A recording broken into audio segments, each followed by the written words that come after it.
Hello everyone! I'm so excited to welcome you to today's episode. We're diving into the wonderful world of butternut squash, and I can't wait to share my stories and experiences with you. So grab a cup of tea, get cozy, and let's get started. Recently, I was preparing a delicious butternut squash risotto for a community potluck. It's a dish that really highlights the creamy texture and sweet flavor of butternut squash. I wanted to create something special to bring people together. But as I was cooking, I realized there was a shortage of butternut squash at the market. It was quite a surprise, especially since it's such a staple in my cooking. Butternut squash is a beautiful, sweet, and nutty winter squash that stands out for its vibrant orange color and smooth texture. In New York, we love using it in soups, roasted dishes, and even in pasta. It's particularly popular in the fall and winter months when it's in season, and everyone seems to crave its comforting flavors during that time. When I faced the shortage, I had to think creatively. Instead of just substituting with another squash, I decided to blend roasted carrots and sweet potatoes to mimic the flavor and texture of butternut squash.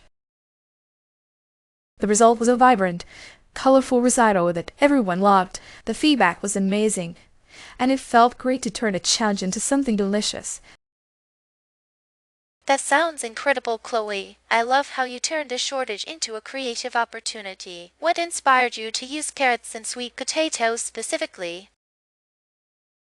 Thank you, Sarah. I chose carrots and sweet potatoes because they have a natural sweetness and a similar texture when roasted, which made them a perfect fit for the dish. I'm so impressed with your resourcefulness, Chloe. Did you find that the flavors were similar to butternut squash in the risotto? Yes, Jennifer. The sweetness from the roasted carrots and sweet potatoes really complemented the dish, and it was surprisingly close to the original flavor profile. Wow, Chloe, I love that you were able to adapt so well. Did you have any challenges while preparing the new dish? Thank you, Emily. The main challenge was ensuring the consistency was right, but I adjusted the cooking time, and it turned out beautifully.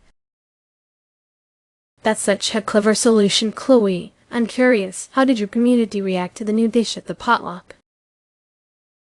The community was really enthusiastic. People were excited to try something new, and it sparked some great conversations about cooking and creativity. I completely agree with you, Chloe. One critical criterion for purchasing butternut squash is to look for a firm and heavy squash. I usually buy mine in the fall for my roasted vegetable medley. The weight indicates that it's full of flavor and moisture. Just be cautious of any soft spots, as they can indicate spoilage. Absolutely, Sarah. I'd like to add that checking for uniform color is essential. I often buy butternut squash for my soups in Texas, and a consistent color means it's ripe and ready to use. It's important to avoid any blemishes or discoloration that could affect the taste. Great points. Sarah and Jennifer, I think the size of the squash matters too. I usually look for medium-sized ones for my baking projects in Washington. They tend to have a better flavor and texture. Just be wary of overly large squashes, as they can be watery.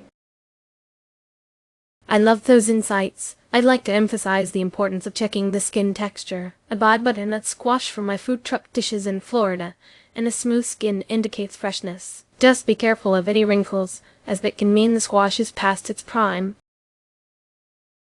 Those are all fantastic criteria. I'd like to add that the stem should be intact and dry. I often buy my butternut squash for my blog recipes, and a good stem indicates it was harvested at the right time. Just watch out for any signs of mold around the stem area.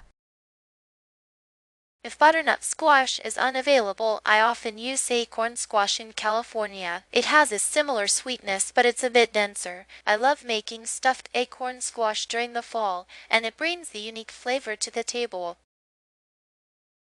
In Texas, I sometimes substitute with pumpkin. It has a similar texture, but it's a bit more watery. I enjoy making pumpkin soup, but it doesn't have the same sweetness as butternut squash, which is something to consider.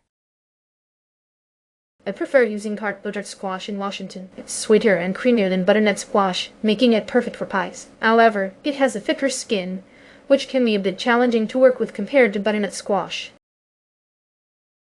I often turn to sweet potatoes in Florida. They have a similar sweetness, but they're more versatile in savory dishes. I love making sweet potato fries, but they don't have the same nutty flavor that butternut squash offers.